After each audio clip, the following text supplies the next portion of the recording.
Welcome to Mikab Model College online tutorial. We hope at the end of this lesson, you will have acquired the expected learning outcome. Sit down and listen attentively as we introduce your subject teacher. Welcome to another chemistry class. I am Saliu Abdul Wahab, your chemistry teacher. Now we want to look at some differences between mixtures and compounds. In our previous class, we have talked so much about mixtures and compounds, and then we said that mixtures are only physically combined while compounds are chemically combined.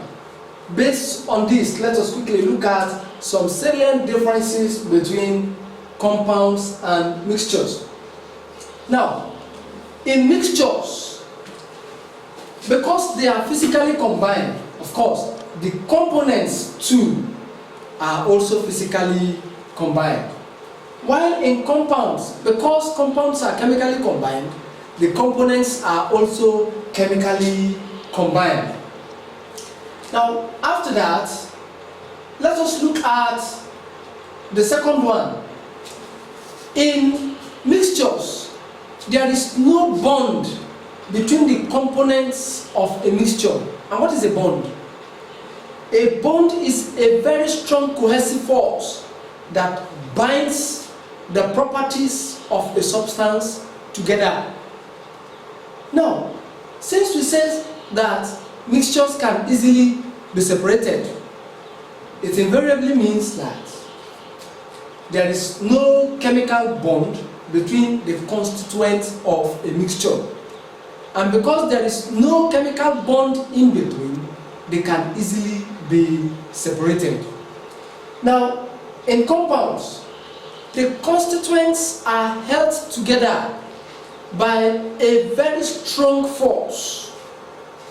They are held together by means of bond. And for this reason, it is very difficult to separate compounds.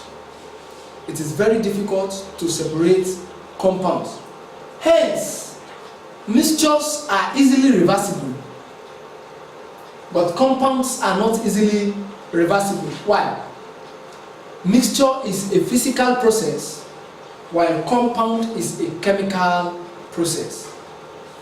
The next one is that when mixtures are formed, they can be separated. And when they are separated, each of the constituents that makes up that mixture continue to retain their individual properties. These individual properties may be density, may be color, may be solubility. Now, when mixtures are separated, each of the components that makes up that mixture retain their individual property. But then, when compounds are formed, remember that they cannot be separated. And if they cannot be separated, it means that each of the components that makes up that compound loses their identity. They lose their properties. They lose their characteristics. And of course, they cannot be separated. On this note, because mixtures can retain their individual identity, they can easily be separated, and no new substance is formed. But because compound cannot be separated, each of the components that makes up a compound loses their identity, they lose their characteristics, they are not easily reversible.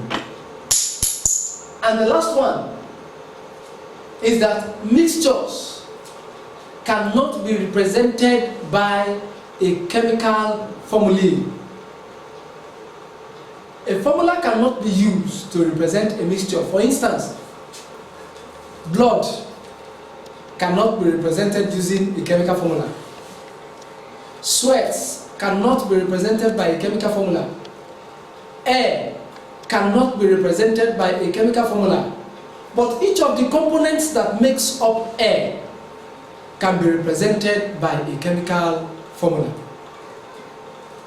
However, in the case of compounds, compounds can be represented by chemical formula.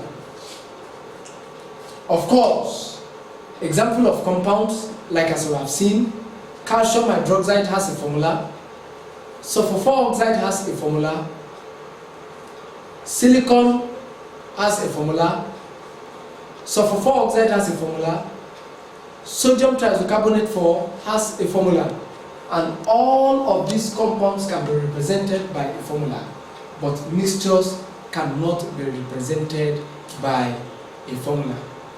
On this note, I want us to know that there is a clear difference between mixtures and compound. In our next class, we shall be looking at how mixtures can be separated. What are those systems or techniques that are employed in the separation of mixtures? Thank you. See you in my next class.